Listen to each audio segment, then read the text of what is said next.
Don't forget to like, subscribe and share the videos. Hello all, welcome to Ganesh IAS Academy. This is the special session. In this session, we are going to discuss about the previous year UPSC Mains economic question. Okay, so let's begin the session. This question was asked in 2013 and it is related to the land reform.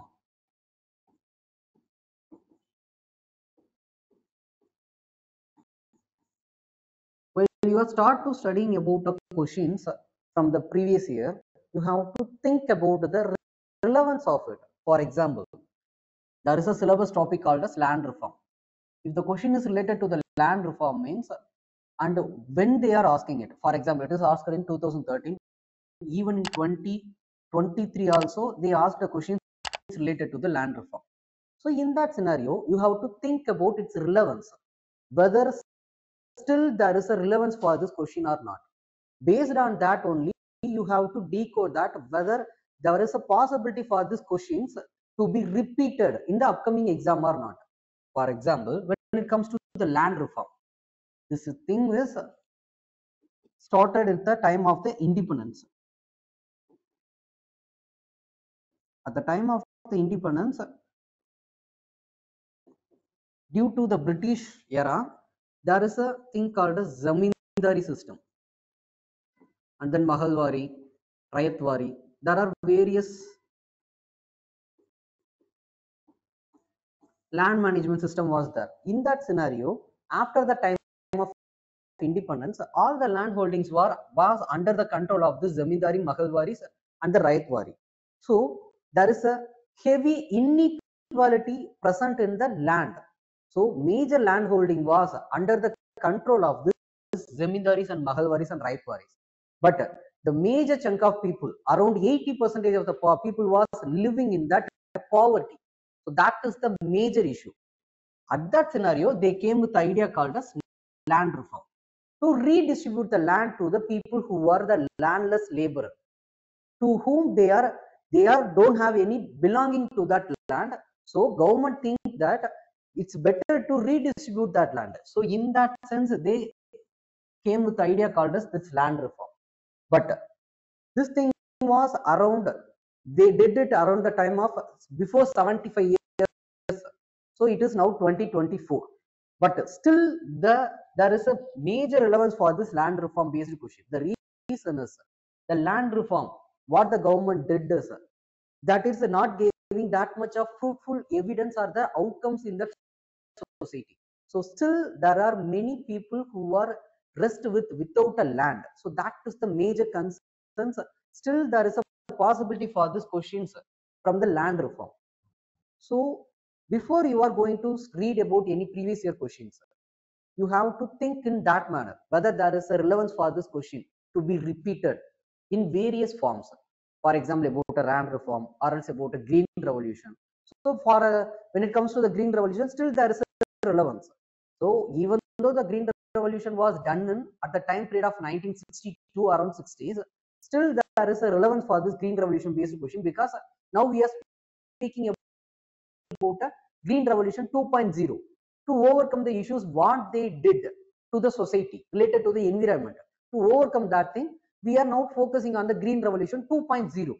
So in that sense, you have to decode that whether there is a new possibility for this question to be repeated. So in that sense, you have to decode it and you can easily predict what are the possible questions that will be in the upcoming mains exam. So that is the only thing you have to do. Okay, let's begin the question. Establish the relationship between the land reform. First keyword here is land reform. Second, agricultural productivity.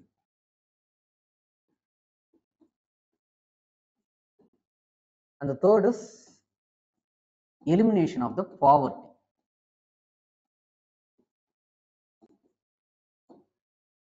In the Indian economy, discuss the difficulty in designing and implementation of the agricultural friendly land reform in India. This was a question asked in 2013 and it is a 10 mark 150 words question. So first thing is there are three keywords. for which keyword you are going to give a intro. For that, you have to be more precise about your syllabus. In syllabus, there is a no word called as agricultural productivity, elimination of poverty. Even though there is a word called as poverty, there is nothing called as elimination of poverty. So better you can go with the intro based on what is land reform, because this question is more of speaking about what is the land reform, and also it is going to speak about the design and implementation of agriculture friendly reform, land reform in India. So the question is more about the land reform. So intro will be related to what is land reform. So land reform is nothing but it is the redistribution of the land to the farmer who are not having any land holdings. So that is the major idea about the land reform. And why we need a land reform is due to the British era. When the British is leaving the India, they left the system in India itself. So the system of Zamindari system, Mahalwari system, that still prevail after the independence also.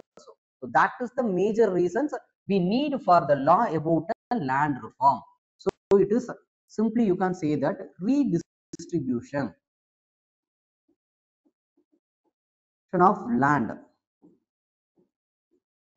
to the landless laborer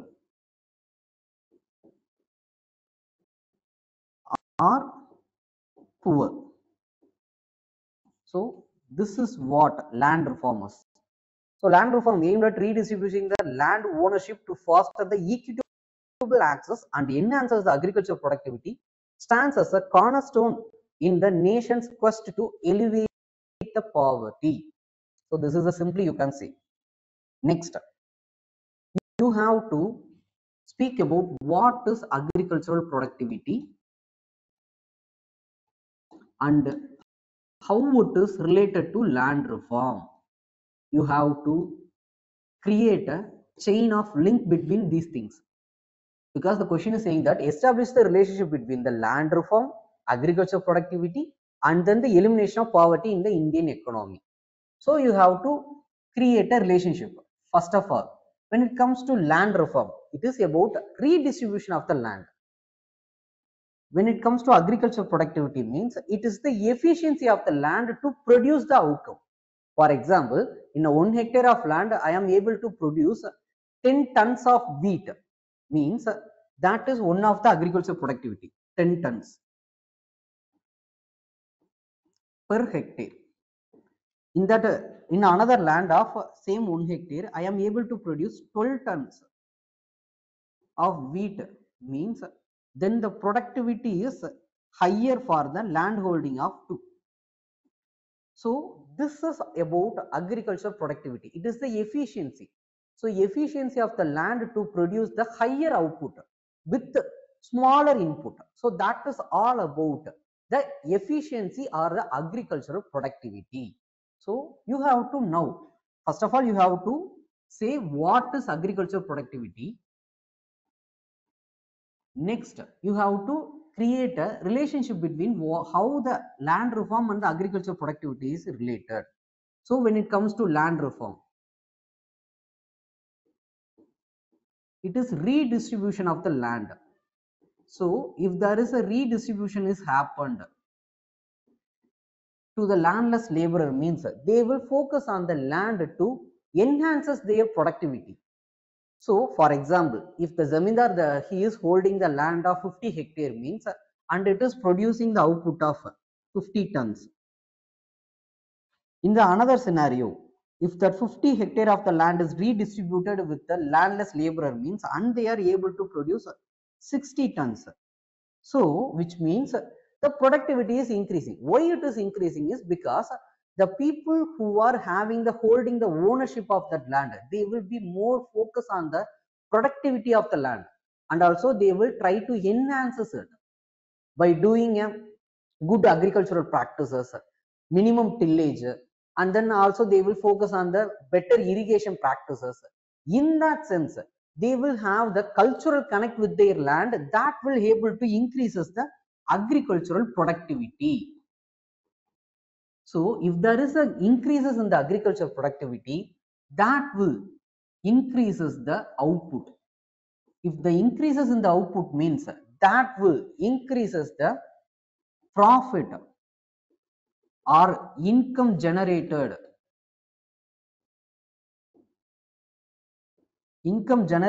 by the farmer. So in that sense, it will eliminate the poverty. So this is the link between the land reform and then agricultural productivity and then elimination of the poverty. So once the elimination of the poverty is done means that will helps you to increases in the growth rate of the GDP or else the increases in the national income of India. So this is the link you have to establish. So better you can go with the circle like thing, land reform. So this is the better way of presenting your answer. Land reform, that will helps you to increases the agricultural productivity. So that will eliminate the poverty.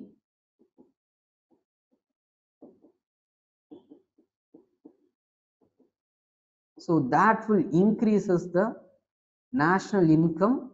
So that will helps you to make a good ranking in GDP. So that will helps you to again you can focus on the based on the feedbacks we can enhance the land reform policy, and also we will focus on the enhancing the agricultural productivity by doing better land practices. So this is the cycle you have to establish. So this is called as virtuous cycle. Virtuous cycle of growth. This is the way you have to present your answer, because the question is asking for a relationship between the land reform, agricultural productivity and the elimination of the poverty. If any question is asking about a relationship means try to give a presentation in a good manner, like making a flow chart or else giving a presentations like this, making a circular economic flow. In that sense, try to present a good presentations that will fetch you the extra marks. So this is the relationship between the land reform and then agricultural productivity and the elimination of the poverty. Now you have to discuss about the difficulties in designing and implementation of the agriculture friendly land reforms in India. First thing about this, first of all, why we need the land reforms? It is going to eliminate the poverty and also it will provide the inclusive society, inclusive growth. At the same time, it will enhances the socio-economic conditions of the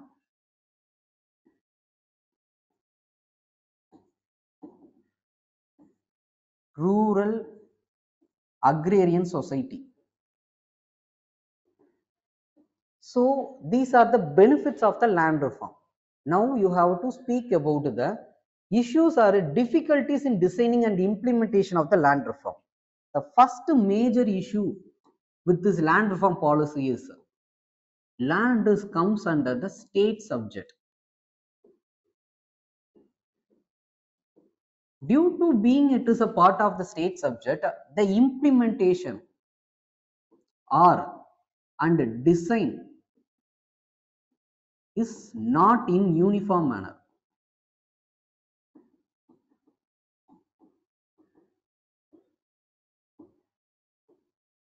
So the uniformity, that is the heading,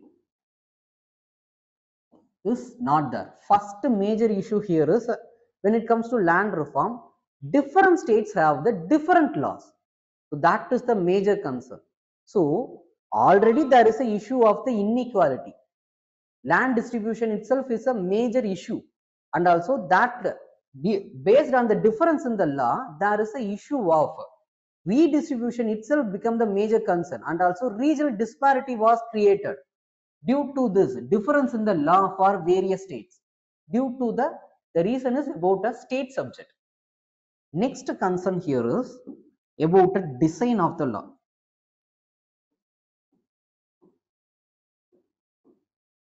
For that, you can go with the examples of land ceiling.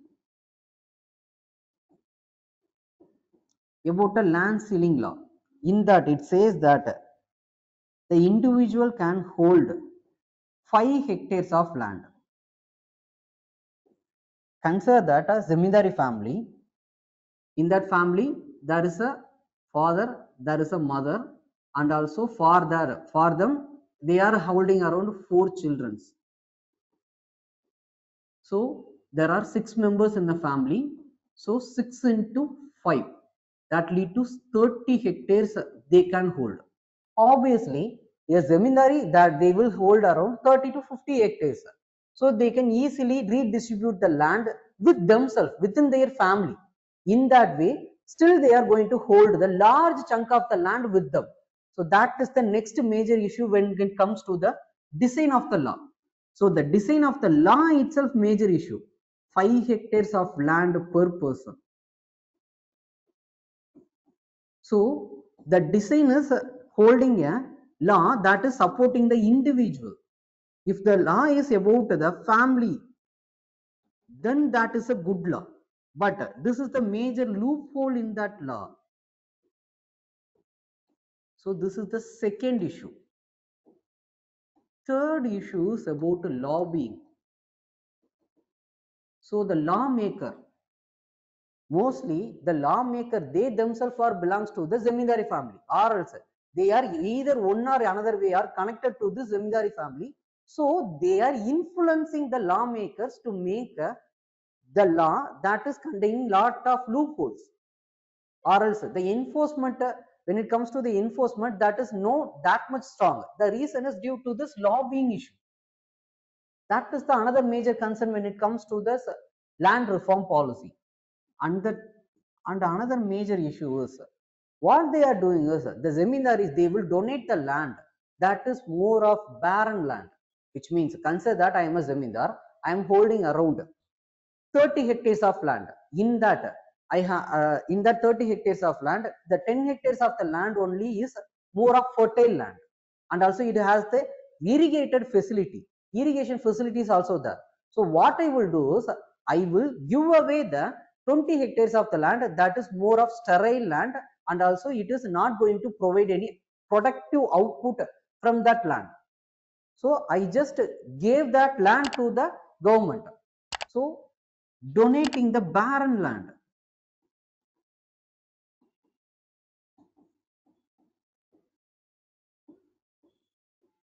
This is also another major concern when it comes to the land reform policy. So these are the major concerns about the designing and implementation of the land reform law in India. So these are the things lead to the issue of the failure of the land reform.